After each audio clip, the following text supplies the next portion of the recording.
A burglary was reported in the Panjim JMFC building yesterday evening. Police suspect the burglar came with the intention to rob valuables and not to target any particular case. The burglar entered the room in JMFC where case records are stored, broke open the cupboard and stole an envelope containing gold and cash. Police have found some clues after analyzing the CCTV footage and have zeroed down on one suspect.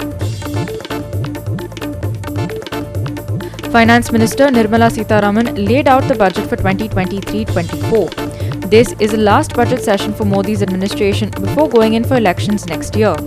This year's budget has brought in several major changes, especially in the personal tax regime.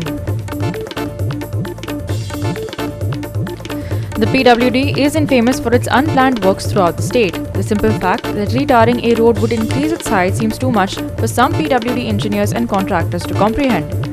Several roads in Margao city are a testament to this.